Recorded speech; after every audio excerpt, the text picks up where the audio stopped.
The house wasn't on any map. That should have been my first warning.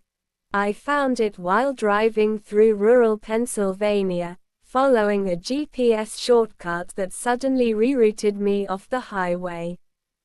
The road narrowed into cracked asphalt, trees closing in from both sides like a tunnel. My phone signal dropped to 1 bar, then vanished completely. That's when the fog rolled in.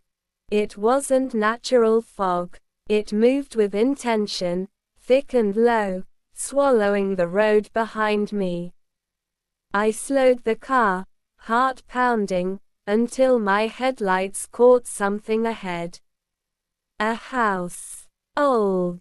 Massive. Victorian, maybe. 3 stories tall, with dark windows like hollow eyes.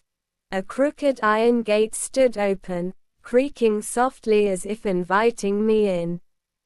I didn't want to stop. But my engine died. The silence afterward was so complete it felt heavy. I tried the ignition again. Nothing. I grabbed my phone. No signal, no battery. Dead. Against my better judgment, I stepped out of the car. The air smelled like wet wood and rust. Leaves crunched under my boots as I walked toward the house. As I reached the porch, the front door slowly opened on its own. I froze. Then a voice came from inside. "Hello." It sounded like a woman. Soft. Worried. Relief washed over me. Someone lived here. I stepped inside. The door slammed shut behind me. I jumped and spun around, but the handle wouldn't move. The house was warm, unnaturally so, like it had been expecting me. Dust floated in the air, illuminated by flickering candlelight. "Hello," I called again. Footsteps echoed above me. Slow.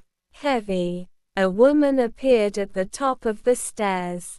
She wore an old-fashioned dress, pale blue, stained at the hem. Her face was beautiful but wrong. Her eyes were too dark, too deep. "My car broke down," I said. "Can I use your phone?" She smiled. "We don't use phones here."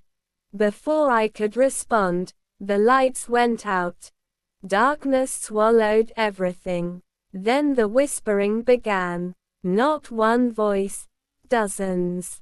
Murmuring from the walls, the floor, the ceiling. Saying my name. I backed away, heart racing, until my shoulder hit something solid. The lights flickered back on. The woman was standing inches from my face. "You shouldn't have come," she said. Suddenly, the house changed. The walls peeled, revealing old, blackened wood. The floorboards warped, breathing beneath my feet. The whispers grew louder, turning into screams. I ran. Down a hallway that stretched impossibly long, doors appearing on both sides.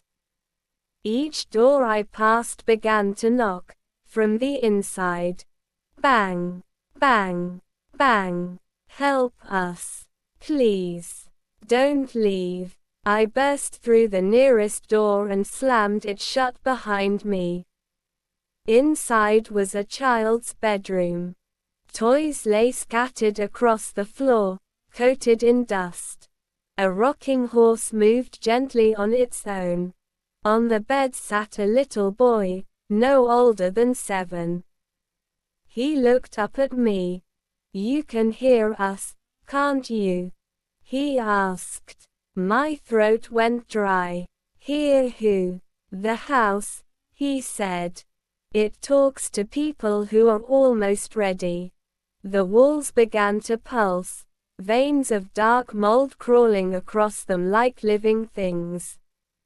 "Ready for what?" I whispered. The boy smiled, showing too many teeth to stay. The door behind me disappeared. The room grew colder.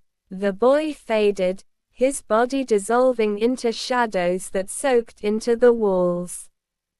Images flooded the room, visions. A family screaming as flames engulfed the house. A woman hanging from the staircase. A man beating on the walls, begging to be let out. I staggered back as the truth settled in. The house wasn't haunted. It was hungry, and it fed on people who were lost. A crack opened in the wall, revealing a staircase descending into darkness. The whispering returned, now a single voice. Mine. Come down, it said. I'll show you why you're here. I didn't want to go, but my legs moved on their own. The basement was massive, carved into stone.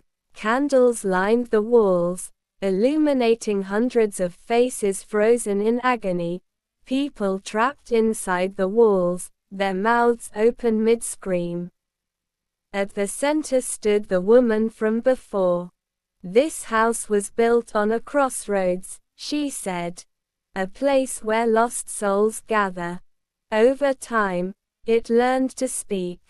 To call. Why me? I asked, tears streaming down my face. She tilted her head. You were already empty. The house began to shake. The walls closed in. No. I screamed. Let me go. She stepped closer, her face inches from mine. It already has you. Suddenly, I was back on the porch. Morning sunlight filtered through the trees. Birds chirped. The house looked abandoned, quiet, harmless. My car started instantly, shaking. I drove away without looking back. I told myself it was a nightmare. Weeks passed. I returned to my normal life, but something was wrong. At night, I heard whispering in my apartment. My walls felt warm. Sometimes, when I spoke, my voice echoed, slightly delayed. One evening, I noticed a crack forming in my bedroom wall. From inside it, I heard a familiar sound. Knocking. And a voice that sounded exactly like mine whispered,